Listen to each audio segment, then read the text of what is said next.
एक माणूस संसाराला कदरून अरण्यात गेला, तपश्चर्या करू लागला आणि त्या अरण्याजवळ एक छोटस खेडेगाव होतं. येणारे जाणारे लोक बघू लागले की तो माणूस काहीतरी झाडाखाली बसतो, ध्यान लावतो आणि तपश्चर्या करत बसतो. माणसं बघू लागले. मग असंच आता पावसाळ्याचे दिवस संपत आलते, हिवाळ्याचे दिवस चालू होत होते. जी आता काही पाऊस होता आणि काही थंडी होती.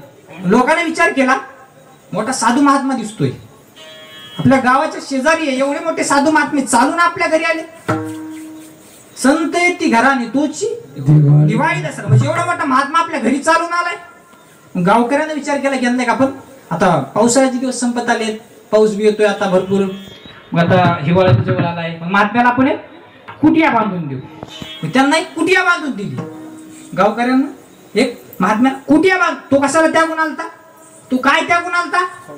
संसार त्यागून आलता. पण संसार परत कसा मागं लागतोय सांगतो. ह्याच्यातून सुटायचं म्हणलं तर आपण सुटत नाही. तो त्याला एक कुटिया बांधून दिली. कुटियात तो साधू राहू लागला.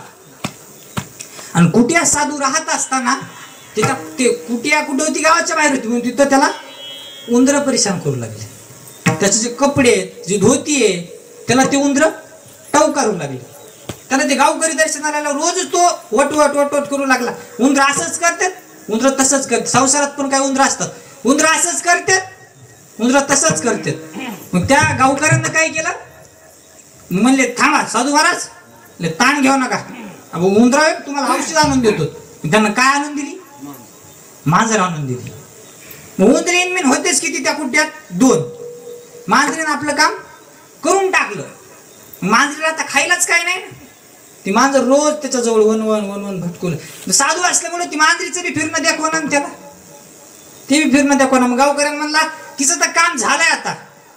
मांजर चतुर प्राणी बघा, आता ती घेऊन जरी गेलं तरी ती परत तिथंच येते. एक माणूस बघा मांजर लईच त्रास दिली म्हणून जंगलात सोडायला गेला. ती मांजर त्याच्या आधी घरी आली.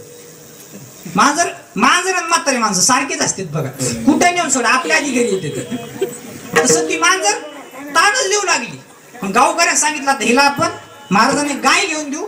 मग आता दूध मांजरीला महाराजांना ती अवस्था दे पण मांजरीची. मग तिला ते दूध हे करते. मग तिची रोज धार काढा, त्याला दूध द्या. मांजरी पिऊन दूध किती पिते? 1 वाटी 1 गिलास. बाकीचं उरलेलं दूध मग तू त्याचं रोज घुसळण कर. म्हणजे तो काय त्यागून आलता? संसार त्यागून आलता. माग काय लागलं? संसारच लागला. मग आपण या जाळ्यातून सुटूच शकत नाही. म्हणून महाराज सांगतात कामामध्ये काम, काही म्हणा राम राम. म्हणतात महाराज तुम्ही सांगता की संसार भीतीदायक आहे, त्रासदायक आहे, त्रस्त करून सोडणार आहे, संसार सुटतही नाही. मग संसारात कसं राहावं? तर महाराजांना बघायच्या पहिल्या चरण